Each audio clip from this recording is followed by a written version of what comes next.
hablar sobre este conflicto que se recrudeció hace un año con la incursión de Hamás en Israel, pero que tiene más de 70 años de ocupación en territorio palestino. Saludamos al profesor José de Jesús López Almejo. Doctor, buenas noches, ¿cómo estás?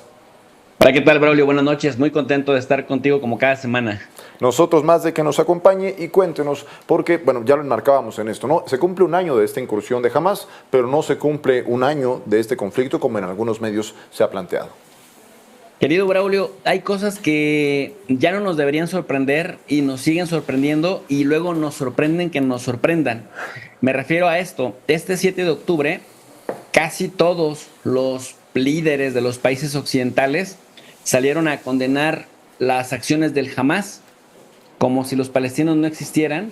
Salieron a condenar y a solidarizarse con Israel, sin importar que ha asesinado a 42,000 palestinos en la Franja de Gaza, que ha destruido más del 80% de toda la infraestructura urbana de la Franja de Gaza, un lugar densamente poblado que antes del 7 de octubre tenía a 2.2 millones de palestinos, la mayoría de ellos, más del 50%, menores de edad, enclaustrada.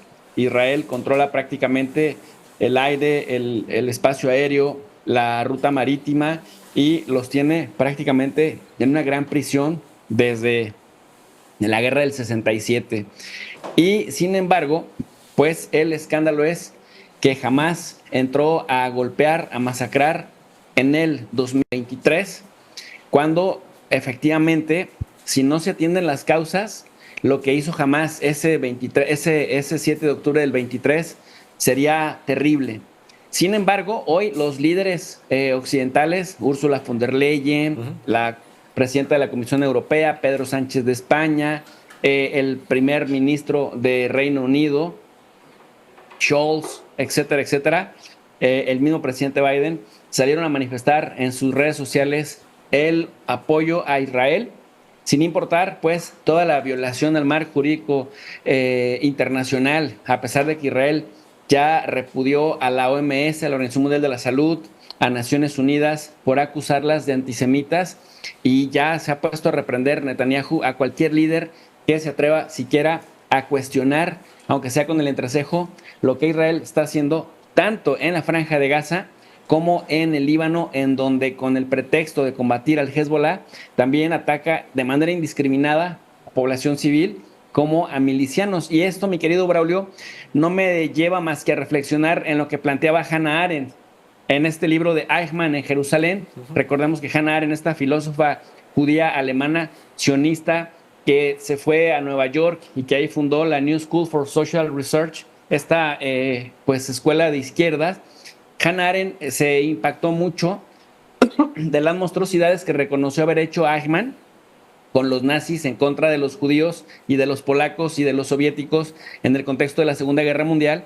Y cuando le preguntaban por qué lo hacía, Hannah Arendt se sorprendía de ver a una persona tímida, a una persona incluso dulce, una persona tranquila, coherente, inteligente, que parecía íntegra si la sacas de contexto, pero que cumplía órdenes sin cuestionarlas, aceitaba el engranaje con su antipatía. Entonces Hannah Arendt sostenía que el sistema totalitario convertía en monstruos sin sentimientos a personas comunes y corrientes, aspiracionistas, dispuestas a renunciar incluso a su propia humanidad con tal de escalar políticamente o de mantenerse en su puesto.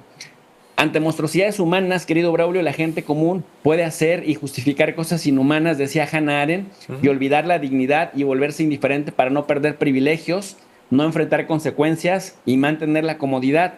La falta de coherencia, de moralidad y de coraje para oponerse a la injusticia aceitaba la maquinaria criminal que deshumaniza al individuo.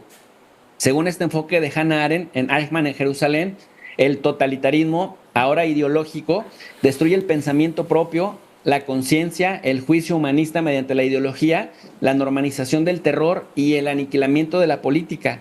A esto le llamó la banalidad del mal, que deviene pues de un sistema de poder político que trivializa el exterminio de seres humanos cuando se realiza como un procedimiento que elimina la coherencia humana, la ética y la moral. Esto que vemos, querido Braulio, en Palestina. Y ojo, no es que no se condene la violencia pareja, pero si no entendemos las causas que generan la violencia y que la vuelven perenne, entonces estamos condenados a ver solamente la punta del iceberg y que cíclicamente nos vayamos con la corriente que pues sea mayoritaria en los grandes medios de comunicación y en los grandes titulares, porque cuando vemos que se trata de Israel bombardea el Líbano, bombardea el centro de Beirut o el sur de Beirut, entonces se escuchan estruendosos combates en el Líbano. Cuando se trata de Israel masacrando a la mayoría de la población palestina en Gaza, 2 millones de desplazados por la violencia, imagínate, 2.2 millones, nada más se dice, se escuchan estrondosos sonidos en la franja de Gaza, pero nunca se habla, pues, de poner los puntos sobre las íes. Al revés, hoy, el 7 de octubre, pues incluso lo han dedicado a resaltar más el victimismo histórico israelí, pero no las causas. Y las causas es que Israel ocupa ilegalmente el territorio palestino, lo dice Naciones Unidas, no lo dice Juan Pérez de a pie, lo dice el marco jurídico internacional, viola todas las reglas que hay que violar en el derecho internacional humanitario y anexa ilegalmente territorio a costa de la limpieza étnica de los palestinos. Entonces, al final, no se justifica, pero entonces se entiende el modus operandi de la resistencia que dicen, pues si de todos modos nos vamos a morir, si de todos van a limpiar, pues entonces resisten a través de la violencia. Y ese es el mecanismo que hay que comprender, porque de lo contrario, te digo, nos iríamos con las masas, con el discurso dominante. Con el discurso dominante que le ha dado un halo de impunidad al genocidio de Israel en contra del pueblo palestino, pero que ha tenido la complicidad de Occidente, de los medios de comunicación, de los medios hegemónicos, de intelectuales, de toda la gente que se niega a reconocer que lo que está ocurriendo en Palestina es un genocidio y que intenta versarlo o usar eufemismos para que se desdibuje lo que está haciendo Israel. Doctor, le agradezco mucho por acompañarnos. ¿Dónde lo vemos? ¿Dónde lo escuchamos? Estamos en YouTube como Tu Profe de RI, Relaciones Internacionales, y ahí hacemos este análisis. Y Braulio, nada más quisiera mandar un fuerte abrazo a la gente de Tampa Bay, de Jacksonville, en la Florida, y también a la gente de Carolina del Norte, que desafortunadamente, como no se llama Israel o no se llama Ucrania, no hay presupuesto monetario para atender las consecuencias de los factores fortuitos, los huracanes que están azotando esa región del mundo. Así que un abrazo para toda la gente que nos ve desde allá. Gracias, doctor. Le mando un fuerte abrazo a usted también.